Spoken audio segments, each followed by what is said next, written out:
नारद जी की निगाह पड़ी। नारद जी ने कहा प्रणाम माता, मैं चलता हूँ, बहुत देर हो गई। शंकर जी ने कहा अरे नारद जी भाई कहाँ जा रहे हैं? बोले महाराज आप तो जानते हैं मैं ज़्यादा देर रुक नहीं सकता, हम फिर कभी मिलेंगे, माता जी से बड़ी देर से वार्तालाप हो रही है। अब प्रणाम करके चले। भोले बाबा की इधर समाधि खुली, जैसे उठे वैसे मैया की तरफ देखा तो शकल में 12 बजा था। क्या हुआ? उधर घूम गए। अरे बताओ तो देवी क्या हुआ? मुझे तो मालूम है कि नारद आए थे, कुछ ना कुछ आग लगा के गए होंगे। उन्होंने कहा मुझे कुछ पता नहीं क्या हुआ। बोले अरे बताइए तो क्या बात क्या है? ऐसी बात क्या है जो आप इतना लाल पीली हो रही हो? उन्होंने कहा तुम हमारे साथ बहुत बड़ा कपट किया। अरे ऐसा क्या कपट किया है हमने? हमने तो कोई कपट नहीं किया।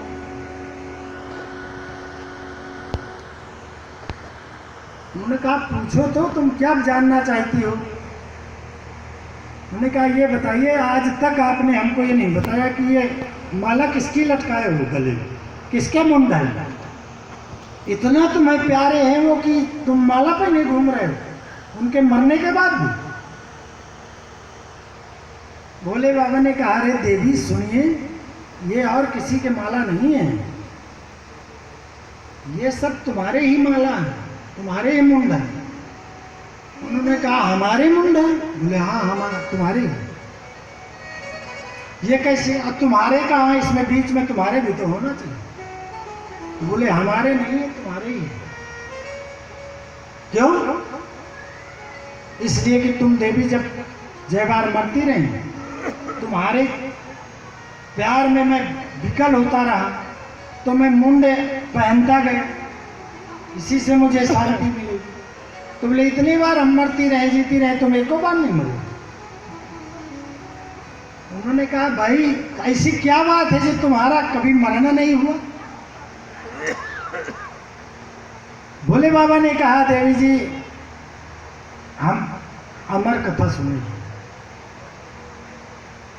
तो बोले तब तो तुम महाकपटी, इतनी बार हमको मरना जीना पड़ा और जन्मत मरत दुख है दुष्भार। जन्म लेने में मरने में इतना महान कष्ट होता है कि उसको जीव बता नहीं पाता, इससे बड़ा कोई कष्ट नहीं।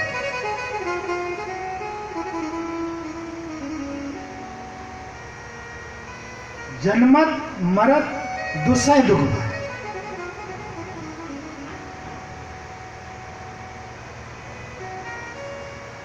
कहती हैं तो फिर हमें भी अमर कथा सुनाइए। देखिए साधु संत से कहते हैं ना कि साधु से होए ना कारज है। साधु संत कोई आ जाए, कितना बड़ा से बड़ा कष्ट हो, अगर संत है तो उसके आने से ही कष्ट मिट जाता, दुख चला जाता है।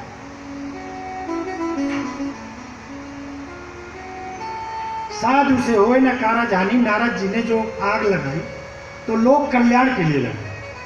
ये तो अमर कथा किसी को सुनाएंगे नहीं, लेकिन माता जी जो माताओं का हृदय होता है ना बहुत कोमल होता है। उनको कोई जरा सा दुख हो जाए बस उनकी आंख में आंसू, और जरा सा प्रसन्नता वाली बात भी हो जाए तो एक सेकंड में उनका चेहरा खिल जाता।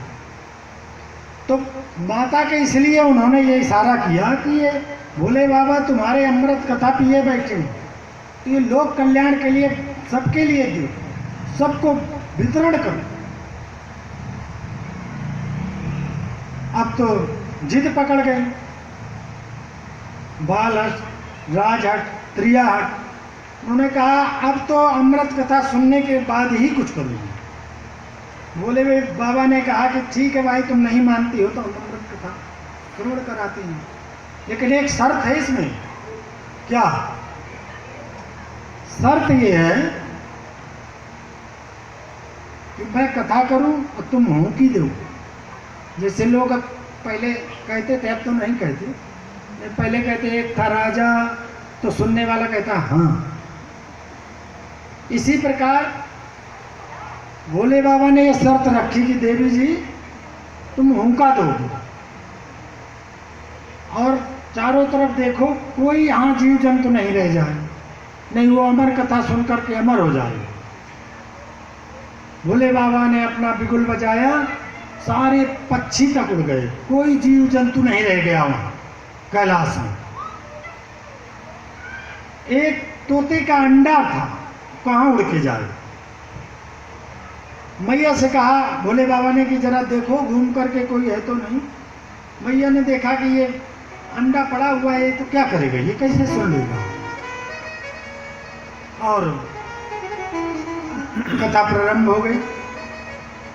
भोले बाबा ने समाधि लगाई, आंख बंद करके भगवान का ध्यान करके कथा करने लगे।